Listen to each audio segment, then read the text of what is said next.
Hello everyone, this is Lakshya Mittal. Welcome to my channel Go and Code. So I was discussing simple interest problems और मैंने already 5 problems discuss कर दिए हैं. So अगर आपने वो नहीं देखा है और अगर आपके पास time constraints हैं तो please go check that video because उसके अंदर मैंने basic से लेकर इसे advanced तक समझाया है कि simple interest में किस तरीके की problems आ सकती हैं. Rest is just practice. तो अगर आप practice purpose से आया तो this video is for you. But if you want to understand the basics and the concepts related to simple interest and the formulas related to simple interest, then you can go check that video out first.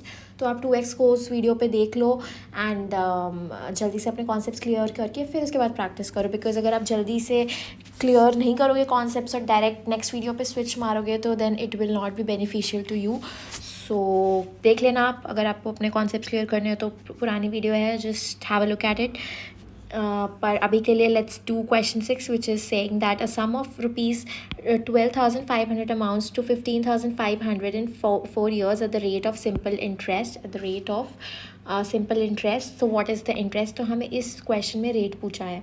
अब now हमारा जो principal है that is 12,500 and eight the end of 4 years हमारा जो amount बनता है, total amount बनता है दैट इज़ 15,500. तो हमारा सिंपल इंटरेस्ट क्या होगा? Simple interest will be amount minus P. तो अमाउंट माइनस पी क्यों हुआ? क्योंकि देखो principal amount plus simple interest gives us the amount which we have to pay actually. मतलब सिंपल इंटरेस्ट क्या है कि आपको एक्स्ट्रा अमाउंट कितना पे करना है और प्रिंसिपल अमाउंट तो आपको पे करना ही होगा. मतलब अगर मान लो आपने किसी से 100 रुपये उधार लिए हैं तो वो बंदा आपको 100 रुपये उधार दे तो देगा लेकिन वो इंटरेस्ट लगाएगा उस पर. तो अगर मान लो आपका इंटरेस्ट लगता है 5 रुपये तो 100 + 5 आपको at the end of some years पे करना पड़ेगा, तो 105 रुपये हो गया. तो इस केस में भी यही है, ये 5 क्या है हमारा सिंपल इंटरेस्ट, प्रिंसिपल क्या है 100 रुपये और अमाउंट क्या है 105. तो उस एनालॉजी से समझोगे तो आपका अमाउंट माइनस प्रिंसिपल करेंगे तो सिंपल इंटरेस्ट हमारा आंसर आ जाएगा. तो अब सिंपल इंटरेस्ट कितना हो गया? 15,500 माइनस 12,500 करेंगे हम तो हमारा आएगा 3,000 रुपीज़. तो ये 3,000 रुपीज़ हमारा आ गया सिंपल इंटरेस्ट. अब हमें रेट ऑफ इंटरेस्ट निकालना है. तो रेट ऑफ इंटरेस्ट कैसे निकालेंगे? पहले हम फॉर्मूला लिख लेते हैं. सिंपल इंटरेस्ट का फॉर्मूला क्या होता है? P into R into T by 100. हमें ये चीज़ निकालनी है. तो ये चीज़ निकालने के लिए हमें क्या करना पड़ेगा? सिंपली हमें 3,000 इंटू 100 बाय प्रिंसिपल कितना दिया है 12,500 इंटू टी कितना दिया है 4. तो ये चीज़ अगर हम ऐसे सॉल्व करेंगे तो हमारा आएगा 6%. तो 6% will be our actual answer. तो इससे हमारा सॉल्व हो जाएगा easily. Now jumping on to question 7. So question 7 is saying that an automobile financier claims to be lending money at simple interest but he includes the interest every 6 months for calculating the principal. If he is charging an interest of 10%, the effective rate of interest become. तो इसके अंदर क्या दिया है कि वो हर 6 महीने में जो उसका इंटरेस्ट है वो उस प्रिंसिपल पे कैलकुलेटर है. सो फॉर एग्ज़ाम्पल आपका मान लो पहले सम 100 है तो पहले 6 महीने के लिए आपका जो सिंपल इंटरेस्ट होगा वो होगा 100 इंटू 10% दिया है ना 10%. पहले हम क्या करते थे पर एनम, पर इसमें अब क्या है पर एवरी हाफ एनम. तो पर एवरी हाफ एनम हम करेंगे तो क्या होगा हमारा? तो 100 हमारा क्या है? Principal. Then we have the rate of interest and then we have the time.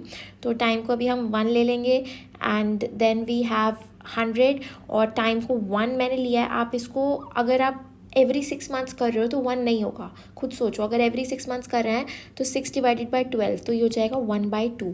तो ये हो जाएगा 1/2. तो ये 1/2 टाइम आपको समझ आया? टी टाइम होता है फॉर हाउ मेनी ईयर्स. तो 6 मंथ्स कितने ईयर्स हो गए? हाफ ईयर हो गया ना. 6 मंथ्स इज़ हाफ ईयर. तो हमारा ₹5 हो जाएगा. ये इसको सॉल्व करेंगे तो 5 आएगा ये सिंपल इंटरेस्ट. अब हमें क्या निकालना है कि if he is charging an interest of 10% but he includes the interest every 6 months. Every 6 months का मतलब है कि अब हमारा जो टोटल अमाउंट पेएबल हो गया 105 eight the end of 6 months. ठीक है, अभी 105 रुपीज़ हो गया eight the end of 6 months. अब वो बंदा बताए क्या बोल रहा है कि मैं 100 रुपये पे इंटरेस्ट नहीं लगाऊंगा, अब मैं लगाऊंगा 105 रुपये पे इंटरेस्ट, क्योंकि इसके अंदर लिखा है fees includes the interest every 6 months, तो मतलब 105 पे अब इंटरेस्ट लगेगा।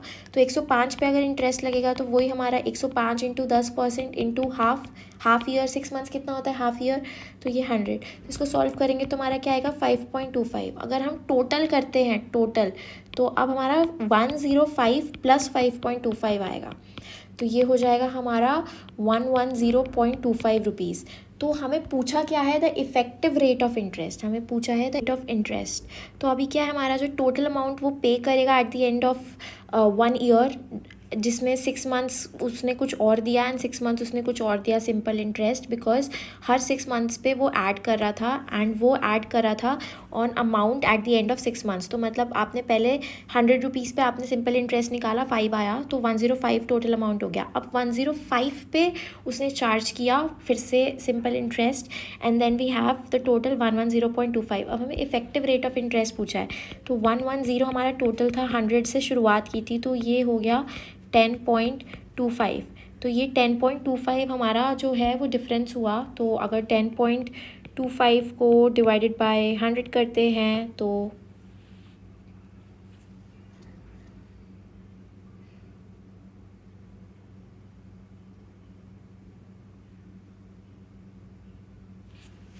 अगर हमें परसेंटेज निकालना है तो percentage simply 10.25% is our answer,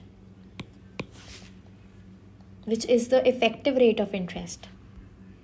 Now coming on to the 8th question, तो 8th question में हमें क्या दिया है, और A lent ₹5,000 to B for 2 years and ₹3,000 to C for 4 years on simple interest at the same rate of interest and received ₹2,200 in all from both of them as interest. तो 2,200 हमारा total interest दिया हुआ है जो A को मिला, उसने अपने 2 दोस्तों को पैसे उधार में दिए थे, तो total simple interest he got. तो the rate of interest per annum is, तो ये rate of interest per annum है या पर 2 ईयर्स है या फिर पर हाफ एनम है, तो ये सब आपको देखना पड़ेगा, बिकॉज टाइम उसी हिसाब से हम डिसाइड करेंगे। ठीक है, अगर आपका पर हाफ ईयर हुआ तो आप उस हिसाब से टाइम डिसाइड करोगे, जैसे हमने पहले ऊपर इंटू हाफ किया था, तो आप देख लेना क्वेश्चन में क्या दिया है, उसी हिसाब से आपका होगा और उसी हिसाब से आपका क्वेश्चन ईजिली सॉल्व होगा। तो अब हम देख लेते हैं, ए ने 5,000 बी को दिए for 2 years and rate of interest x ले लेते हैं हम, डिवाइडेड बाय 100, एंड सी को कितना दिया 3,000 into 4 into X by 100 at the same rate of interest दिया दोनों को, और उसको 2,200 वापस मिला। तो अगर हम इस इक्वेशन को सॉल्व करते हैं तो हमारा आएगा, ये हो जाएगा 100x plus 120x equals to 2,200, तो R हो जाएगा हमारा 10%, तो हमारा R आ जाएगा 10%, और ये इसी के साथ हमारा क्वेश्चन 8 भी सॉल्व हो जाता है इजीली। मतलब इजी ही था यार, इतना दिमाग लगाने की ज़रूरत नहीं है, कुछ ही क्वेश्चंस होते हैं जिसके अंदर ज़्यादा दिमाग लगाना पड़ता है। तो नेक्स्ट क्वेश्चन पे जंप करते हैं। आज हम 2 क्वेश्चंस और करेंगे, 9 एंड 10, फिर उसके बाद ये वीडियो बंद हो जाएगी।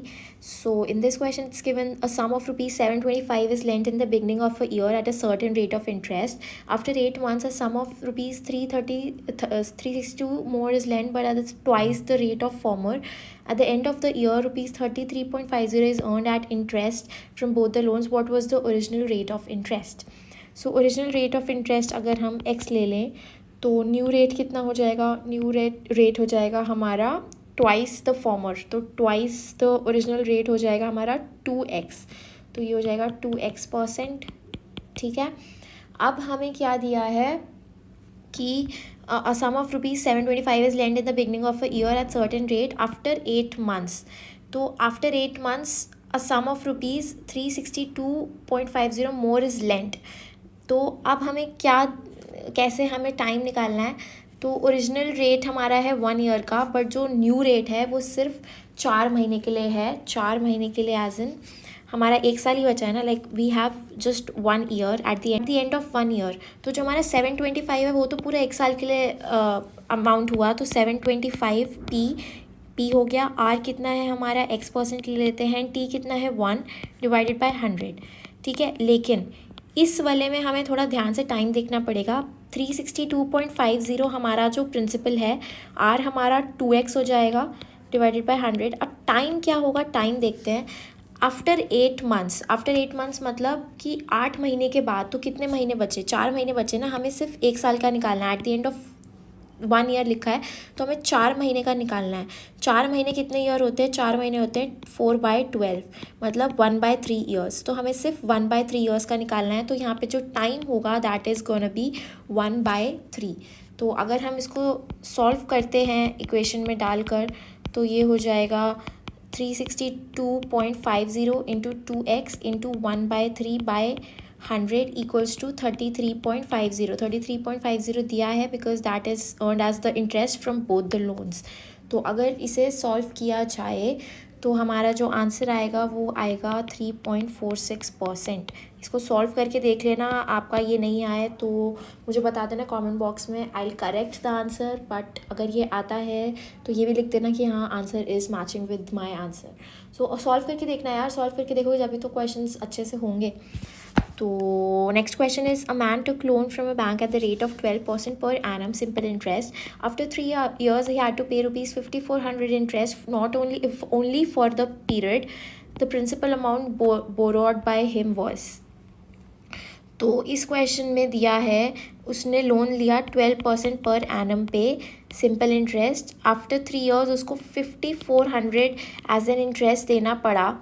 तो द प्रिंसिपल अमाउंट जो उसने बोरो किया वो कितना हुआ, तो P into R into T/100 हो जाएगा। हमें ये प्रिंसिपल चीज़ पूछी है तो सिंपल सी बात है, 5400 इंटू 100 डिवाइडेड बाय R कितना है 12%। R 12% दिया है, टाइम कितना दिया है 3, तो ये हमारा आंसर आ जाएगा 15,000। तो इसे सॉल्व करना अब आराम से बैठ के, तो आंसर आ जाएगा 15,000। तो इसी के साथ ये वीडियो मैं बंद कर रही हूँ। अगर कोई भी डाउट हो तो just to let me know in the comment box. और नेक्स्ट वीडियो में हम फाइनली सिंपल इंटरेस्ट की लास्ट वीडियो बनाएंगे जिसके अंदर 5 क्वेश्चंस और करेंगे and then will be starting off with compound interest problems.